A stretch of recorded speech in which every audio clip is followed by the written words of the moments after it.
Do you have back problems? Well, today we have on our test bench the new Zenbook A14 from Asus, a 14-inch laptop that weighs less than 1 kilogram and is entirely covered with ceraluminum, and I'll tell you right away what that is. The brain of the Zenbook A14, as we also learned from the presentation in Vegas at CES, is a Snapdragon X Elite, an ARM processor whose adoption is increasing in this ultra-portable category.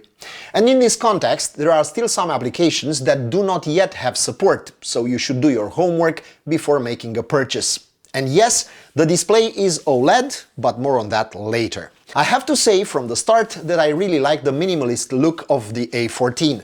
This Iceland grey color is pleasant and discreet, and the matte finish of the ceraluminum chassis, the name Asus gives to the ceramic aluminum alloy used, barely picks up fingerprints. The alloy from which the chassis is made has another advantage. It is very lightweight, but without compromising durability, being 3 times more resistant than the aluminum traditionally used in laptop construction.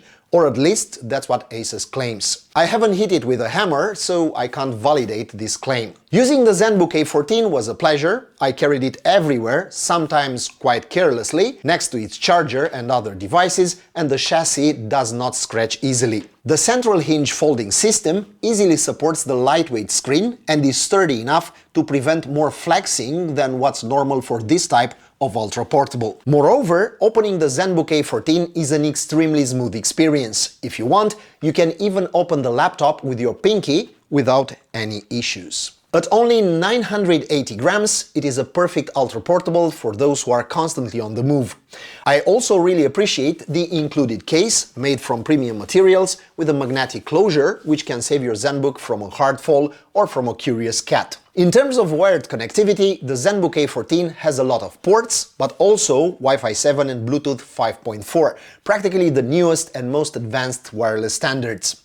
Regarding performance, being an SoC, a system on a chip, the processor itself, called Orion, is integrated on a single chip, featuring 12 cores, running at 3.4 GHz and 42 MB of cache. The Adreno GPU, capable of 3.8 teraflops, and Hexagon, the neural processor, the NPU, that delivers 45 trillion operations per second. The A14 comes with integrated RAM, so the configuration you choose will remain the same forever. LPDDR5X at 8533 megatransfers per second until you replace the laptop entirely. The only advantage of this technical solution is higher speeds, but you sacrifice the possibility of future upgrades. What you can replace easily, however, is the SSD, of course, once you open the laptop's chassis. Moving on, I'm really happy that more and more laptops, monitors and TVs are adopting OLED technology. The A14's display is also a Full HD 16:10 OLED from the Asus Lumina category, capable of 600 nits brightness, 100% DCI-P3 color coverage and support for Dolby Vision. And it's not a touchscreen, thank God. What do all these technical specs mean in plain English? Well, almost perfect color reproduction, high contrast and brightness that allows you to watch your favorite series even in the park on a sunny day. And if you're worried about the panel's longevity, you can activate all protections and routines from My Asus to extend its lifespan. Also worth mentioning is the 1080p webcam, a welcome improvement over the 720p resolution that we've all gotten tired of. And now let's dive deeper into the processor. Snapdragon X Elite is an ARM, therefore a different architecture from the x86 standard that we are all used to in the Windows ecosystem. Apple switched to ARM chips with the launch of the M1 and never looked back. So the potential is there, and Qualcomm is not a company that does short-term experiments, so the processor is here to stay. On the bright side, ARM processors, the architecture found in all phones, consume less power and heat up significantly less than their x86 counterparts. In fact, that's why they are so widely used in phones and tablets, which need to run for long periods on battery power. As for actual performance, in our daily 3D Mark tests, we obtained decent scores. Almost 3000 points in Firestrike Extreme, 6000 in Firestrike, 11,000 in Solar Bay, and about 9600 points in CPU Profile on max threads. TimeSpy decided not to work anymore, even though it has run successfully on ARM in the past. Geekbench also produced scores almost identical to the last portable device with X Elite under the hood, namely 2,450 points in single-core and nearly 14,500 points in multi-core. Geekbench now also has a dedicated test for AI instructions. Probably, as we test more devices with Snapdragon X, we will have a clearer picture of what 2,160 in single precision, 3,438 in half precision, and 6,316 quantized score mean, and where these scores position themselves against other models. Cinebench, both in R23 and 2024 versions, which also has an ARM version, gave us the following scores: 1,081 in single core and 9,340 in multi-core for R23, and 878 multi with 106 in single core for Cinebench 2024. It's worth mentioning that Cinebench 2024, which has a special ARM version, crashed, causing a restart in the middle of the benchmark, which I found amusing. The cooling system kept things under control even in the wildest testing scenarios we put the A14 through, and the two fans only became audible when the processor hit near 100% load. Even so, the noise level is negligible. The maximum temperatures on Snapdragon X Elite range between 65 and 70 degrees Celsius during a stress test with Cinebench 2024. The A14 does not heat up nearly as much as competing models with AMD or Intel. In fact, I spent 20-30 minutes continuously touching the laptop during a Cinebench run, searching for hotspots. But what you need to remember is that since this is not an x86 architecture that Windows is traditionally used to, problems can arise. Microsoft has developed an ARM version that eliminates glitches, but it's still important to consider that not all applications were originally designed for this type of processor. Applications built solely for the x86 architecture require emulation, and separate ARM versions are steps that not all developers have taken yet. Maybe some might still be waiting to see if this ARM fever for laptops will fade away or is here to stay. One example that still causes issues is superposition. This benchmark didn't work last summer and still doesn't work now, so it will be missing from this video. Also, 3D Mark decided with the latest update that even the normal TimeSpy version won't run anymore, even though we tested it in the past. But TimeSpy Extreme does run instead.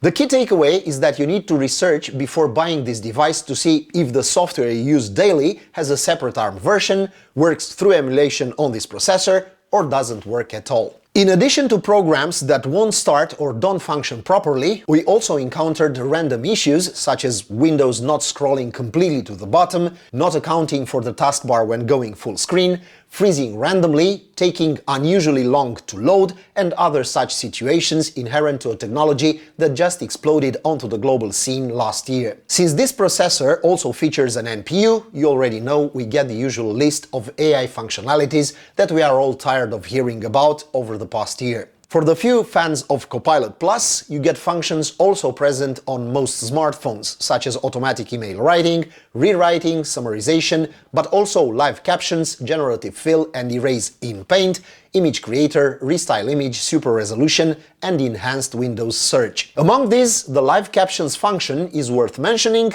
as it tracks the content you're watching and generates subtitles in the selected language. This is useful for people who are hard on hearing or completely deaf, but also for those who just want to translate a video. Then there is the Phone Link app from Microsoft, an application that allows you to connect to your personal phone and use the laptop as an interface for it, making calls directly from the laptop. And the last AI feature that seems somewhat useful is AI noise cancelling for audio and video calls. This eliminates background noise with relative success, which can be useful in noisier environments. One of the important pieces of software that you will turn to every time you want to change the behavior of the A14 is My Asus.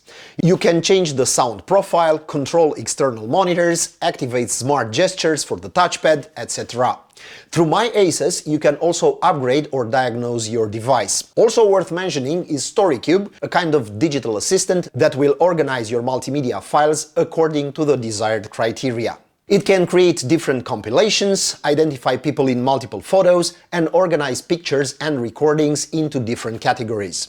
AI camera is also present on the A14, and with the help of the infrared sensor, it can identify the user by face, but it does even more than that. The coolest feature, especially for an office environment, is adaptive dimming, which adjusts brightness during meetings to conserve battery, and adaptive lock, which detects when you have left your desk. As the name of this feature suggests, it automatically locks the device. Returning to the hardware part, the keyboard of the A14 is suitable for the target audience of this laptop. It is easy to type on, has a matte finish, and the 1.3mm key travel is appropriate for this type of ultra-portable. And for nighttime creatives, it is also backlit in white and adjustable on 3 levels of intensity. The touchpad has been slightly enlarged compared to the previous models in the Zenbook family and has smart gestures such as adjusting volume or brightness, fast forward and rewind on the edges. It supports multi-touch and is very responsive and natural to use. I really liked it,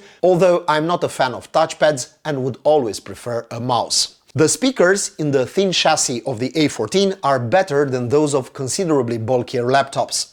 The sound is surprisingly detailed, we even have some bass, mids differentiated from highs, and a fairly high volume for most usual scenarios. The 70 Wh battery is undoubtedly another strong point of this laptop. The fact that I used the laptop all day, for writing, for YouTube, for music, and still got home late in the evening with 50% battery left seemed unbelievable to me, especially since I usually do not keep the screen brightness below 60%. And charging is fast enough that you do not need too much time plugged in, and it can be configured to slow down after 80% charge to extend the battery's lifespan. In the package you will find a 90-watt Type-C charger, and if you forget it at home, of course, any other more powerful Type-C charger will work.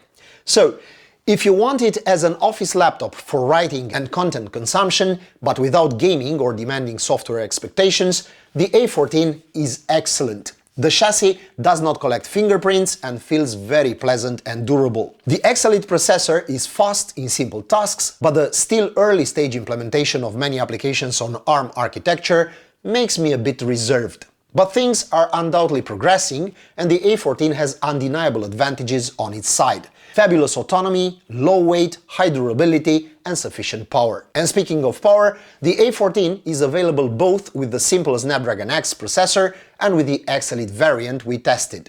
Those of you who are interested in this ultra-portable can already find it on shelves for a recommended price starting at $1,100. That was today's video, and this was the Zenbook A14. Let me know in the comments section what do you think about this Highlander in terms of battery life and how you generally find ARM Ultra Portables on Windows. We will stop here, subscribe to Techniqualities, thank you, and as always, I wish you all the best of luck.